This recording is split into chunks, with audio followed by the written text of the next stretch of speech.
Di video yang kedua ini kita mau bahas tentang cara menghitung entalpinya. Nah, cara menghitung entalpi itu di sini ada 5 cara. Yang pertama dengan kalorimeter, yang kedua dengan delta H pembentukan, yang ketiga dengan hukum Hess, terus yang keempat dengan diagram siklus, dan yang kelima dengan energi ikatan. Oke, kita mulai ke cara yang pertama, yaitu dengan menggunakan kalorimeter. Nah, jadi cara menghitung dengan kalorimeter itu adalah cara menghitung entalpi dengan kalorimeter. Jadi nanti tuh ada alat namanya kalorimeter. Nah, kalorimeter sendiri itu dia ada dua jenis, ada kalorimeter sederhana dan kalorimeter boom.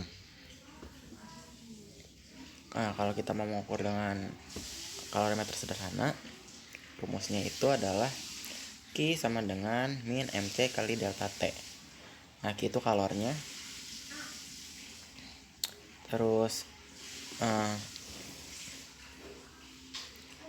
nah Q-nya itu kalornya. Nah, minus di sini itu menandakan jika reaksinya eksoterm atau melepas kalor. Kalau reaksinya menerima kalor, minusnya dihilangkan aja. Terus M itu masanya, C-nya kalor jenis, dan delta T itu perubahan suhunya dalam satuan derajat Celcius. Terus kalau kita pakai kalorimeter bom, rumusnya adalah Q sama dengan min C besar kali delta T. Q-nya itu kadar kalor, C itu kapasitas kalor atau kalor yang dimiliki oleh kalorimeter bom itu. Nah, terus delta T itu perubahan suhunya. Nah, di sini kita baru dapat dari kalorimeter ini baru dapat data Q-nya, sedangkan yang tadi kita mau cari itu adalah delta H-nya. Nah, untuk mencari delta H-nya bagaimana? Nah, kalau kita mau menghitung entalpinya, nah kita pakai rumus, yaitu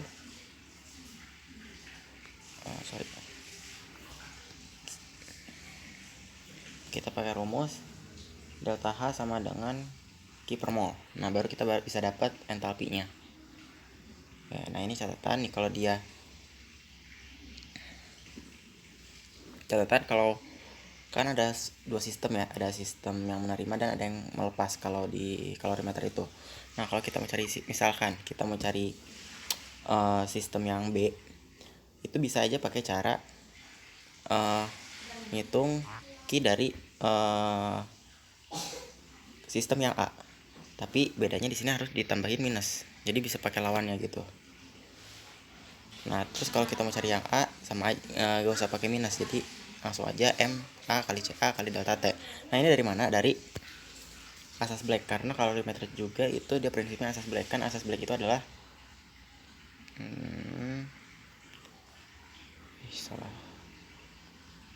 Q serap sama dengan Q lepas. Kita misalkan yang serap itu A, yang lepas itu B ya. Nah, berarti kalau Q serapnya jadi M kali C MA kali CA kali delta T yang A sama dengan MB kali CB kali delta T B. Nah, kalau kita mau cari yang B menggunakan yang A, ini tuh dikasih tanda minus. Cuman kalau kita mau cari, karena dia berlawanan ruas ya. Nah, cuman kalau kita mau cari QB dari data yang B, berarti gak usah pakai minus. Begitu pula kalau kita mau cari yang QA dari data-data QA, gitu ya. Jadi kalau Q serap itu sama dengan minus Q lepas ya. Kayaknya kurang minus gitu ya. Oke, sampai sini yang mau ditanyakan? Kalau ada yang mau ditanyakan bisa tulis kolom komentar ya. Oke, kita lanjut menghitung delta H dari delta H pembentukan. Nah, jadi di sini tuh metode mencari delta H pada reaksi entalpi pembentukan. Nah, rumusnya itu adalah delta H reaksi sama dengan delta H produk dikurangi delta H reaktan. Misalkan di sini kita punya reaksi A tambah 2B menjadi 3C tambah 2D. Delta HR-nya sekian. Nah, delta HR yang kita cari.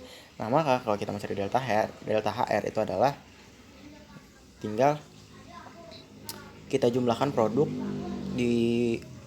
kita jumlahkan produk, habis itu kita kurangkan dengan reaktan. Oke, ini produknya adalah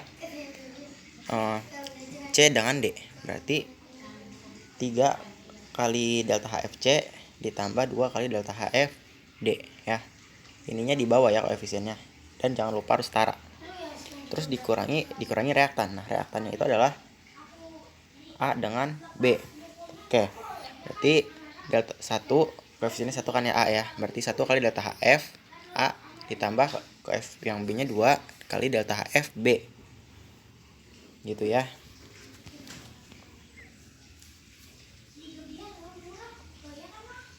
Oke, terus ini dengan hukum Hess. Nah, jadi bunyi hukum Hess itu adalah suatu reaksi dapat terjadi melalui beberapa tahapan reaksi, dan bagaimanapun tahapan itu atau jalan yang ditempuh tidak akan mempengaruhi entalpi. Jadi dari beberapa reaksi kalau digabungkan kita bisa mencari entalpi reaksi yang lain.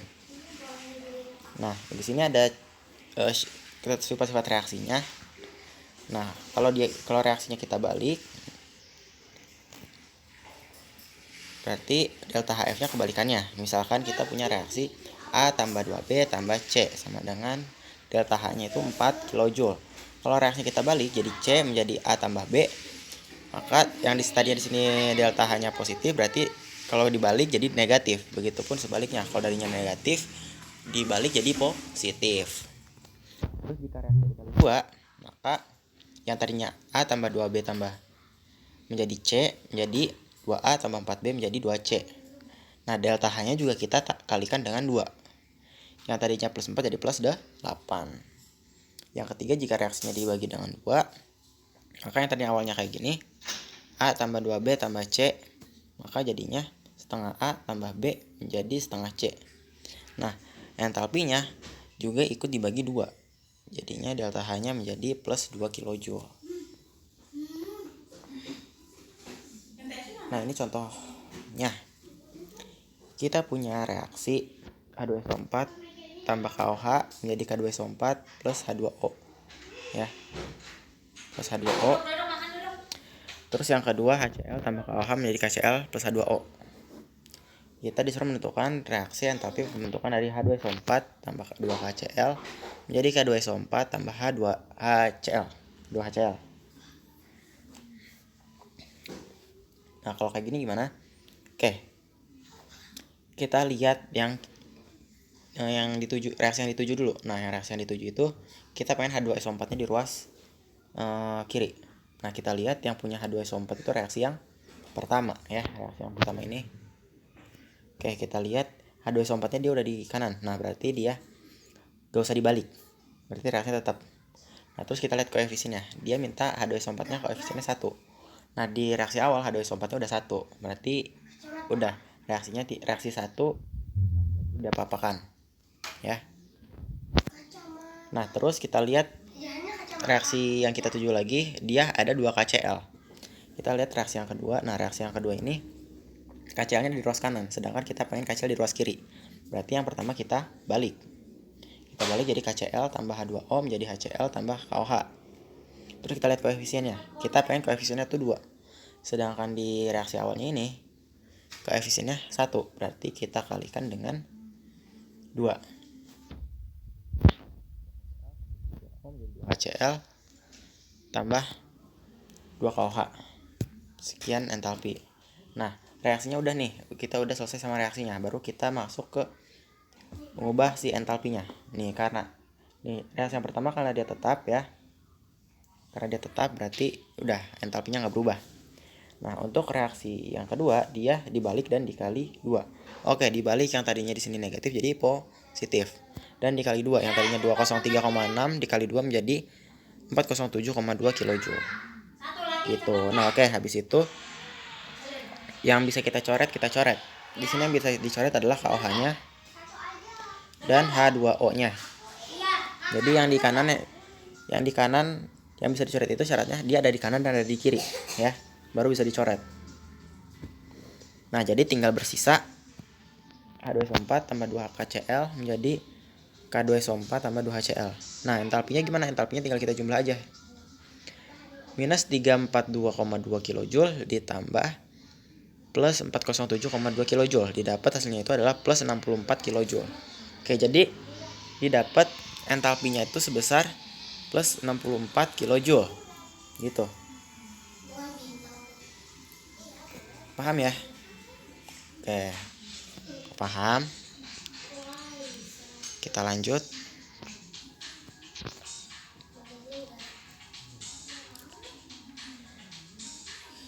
Kita lanjut ke cara yang keempat, yaitu cara dengan diagram energi dan siklus energi. Nah, di sini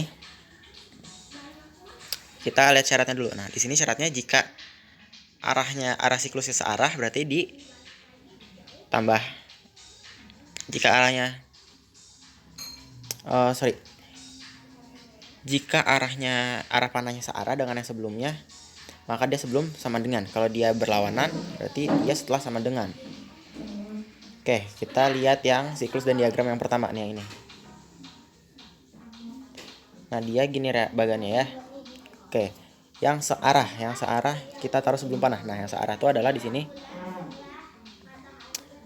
delta H1 dengan delta H3, dia searah. Sorry. Nah, yang searah itu maksudnya gini. Yang searah itu dia sejalur gitu ya. Nah, di sini yang sejalur itu adalah delta H1, habis itu dari delta H1 dia ke delta H2. Nah, dia searah, berarti kita taruh sebelum tanda panah. Terus yang 3 berarti dia taruh setelah sama dengan. Sehingga cara menghitung entalpinya delta H1 tambah delta H2 sama dengan delta H3 gitu. Nah, itu kalau diagram. Kalau energi juga sama. Oke, kita cari yang searah. Berarti yang searah ini set. Nah, ini searah ya. Delta H1 tambah delta H2 itu searah. Berarti taruh sebelum sama dengan. Terus yang tidak searah itu delta H3. Berarti taruh setelah sama dengan. Gitu. Nah, sekarang kita lihat contoh yang kedua nih ya. Nah, dia yang searah kita jumlah, yang tidak searah yang searah di sebelum sama dengan, yang tidak searah setelah sama dengan. Oke, di sini kita lihat dari reaksi yang pertama. Oke, dia yang searahnya dari sini ke sini ke 1 dan ke 2. Berarti delta H1 tambah delta H2 itu sebelum sama dengan. Dan dia tidak ada lagi yang tidak searah segini ke sini ya. Yang tidak sejalur itu yang berlawanan tuh yang ini. Berarti kita taruh setelah sama dengan. Sehingga dia peroleh persamaannya delta H1 tambah delta H2 sama dengan delta H4 tambah delta H3. Terus sekarang kalau kita lihat yang siklus sama aja ya. Kita lihat dari reaksi 1. Nah, ini yang sealur tuh gini. Delta H1 tambah delta H2. Berarti taruh sebelum sama dengan. Dan yang berlawanan sisanya kita taruh setelah sama dengan. Jadi delta H4 dengan delta H3. Didapat persamaannya delta 1 tambah delta H2 sama dengan delta H4 tambah delta H3. Gitu. Paham ya?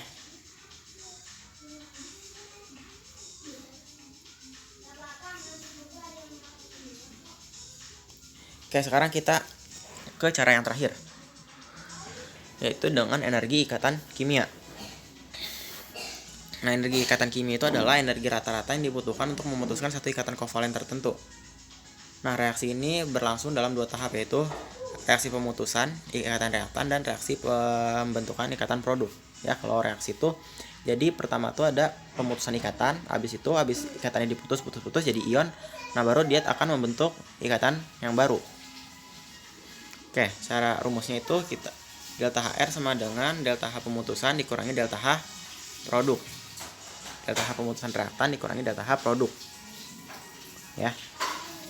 Oke, kita lihat contohnya. Di sini kita punya data ikatannya ya. Berapa.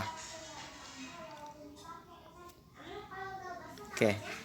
Samain nih. Nah, kita suruh menentukan entalpi reaksi CH4 O2 menjadi CO2 tambah 2H2O.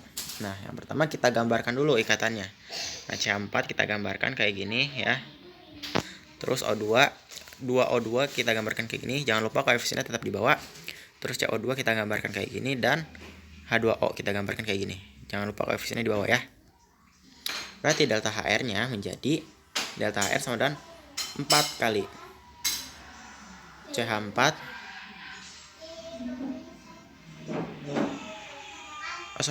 ini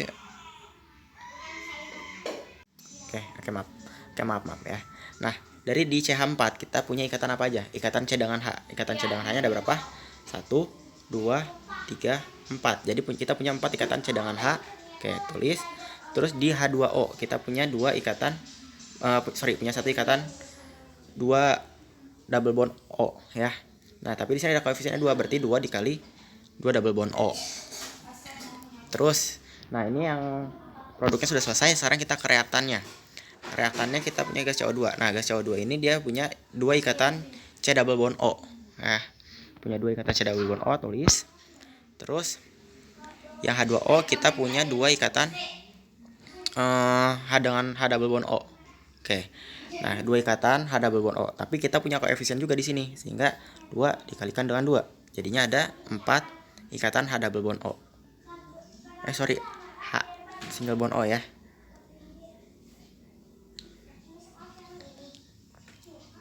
Terus kita masukin aja data-datanya. 4 kali ikatan C dengan H itu 4,13, masukin.